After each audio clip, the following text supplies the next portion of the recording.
आप सभी इतना ओजोन लेयर के बारे में जानते होंगे कि ये हमारी अर्थ और लाइफ के लिए कितना जरूरी है और हमारी ये प्रोटेक्शन कैसे करती है। इस लेयर का डिप्रेशन क्यों हो रहा है और इसे कैसे बचाया जा सकता है ताकि मानव जीवन सुरक्षित रहे। आइए जानते हैं गहराई से इसके बारे में।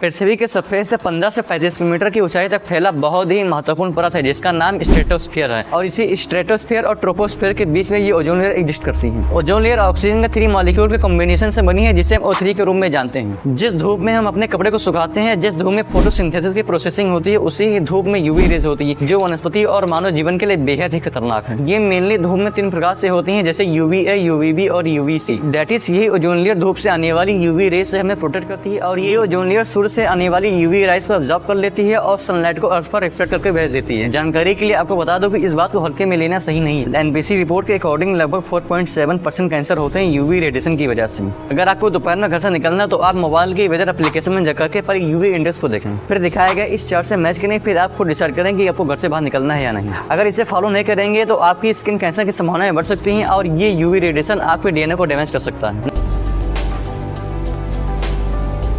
नॉर्मली सन से आने वाली यूवी लाइट को ओजोन लेयर एब्जॉर्ब कर लेती है, लेकिन हमने इस प्रोसीजर्स को नॉर्मल कह ही दिया कि ये प्रोसीजर्स नॉर्मल नहीं है। यही प्रोसीजर्स ना हो तो स्किन कैंसर, आंखों में कैटरैक्ट्स, इम्यूनिटी वीक हो सकती है, साथ ही ये जलीय जीवों के लिए भी हानिकारक है। ओजोन लेयर पृथ्वी के टेम्परेचर को कंट्रोल रखती है, इसलिए इसका होना बहुत ही जरूरी है।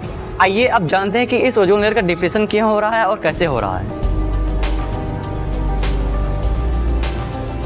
यहाँ पर ओजोन लेयर का डिप्रेशन होने का मतलब है ओजोन लेयर का पतला होना। इन्वायरमेंट में क्लोरीन और ब्रोमीन के मॉलिक्यूल्स ओजोन लेयर के कांटेक्ट में आकर इसे डिस्ट्रॉय कर देते हैं। यह सुनकर आप हैरान हो जाएंगे कि क्लोरीन का एक मॉलिक्यूल्स ओजोन के 1 लाख मॉलिक्यूल्स को नष्ट कर सकता है और जो बनता कम है नष्ट ज़्यादा होता है। और वहीं दूसरी तरफ इंसानों द्वारा बनाए गए केमिकल से हो रही जिसे हम क्लोरोफ्लोरोकार्बन के नाम से जानते हैं।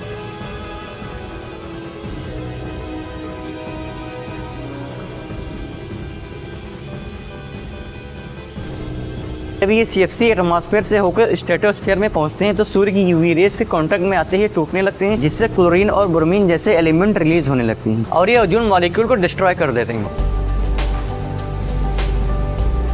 ओजोन लेयर को डिप्लीटेड होने से रोका भी जा सकता है जिसके 3 मेजर रोल हैं। CFC पर रोक लगाकर इसे कुछ हद तक कम किया जा सकता है। क्लोरोफ्लोरोकार्बन की जगह हाइड्रोफ्लोरोकार्बन का यूज करके इसे कम किया जा सकता है और लोगों को जागरूक करके इसे कम किया जा सकता है। तो ये ओजोन लेयर हमारे लाइफ के लिए कितनी जरूरी है इसे आप समझ गए होंगे अच्छे तरीके से और इसे बचाने की जिम्मेदारी हम सभी की है। और अगर समय रहते इसका कोई ऑपरेशन नहीं किया गया तो आने वाला समय बहुत ही खतरनाक हो सकता है। और इस बात को समझने का प्रयास करें और भी इन्फॉर्मेटिव वीडियो देखने के लिए आप यहाँ पर क्लिक करें। तब तक के लिए बहुत बहुत धन्यवाद।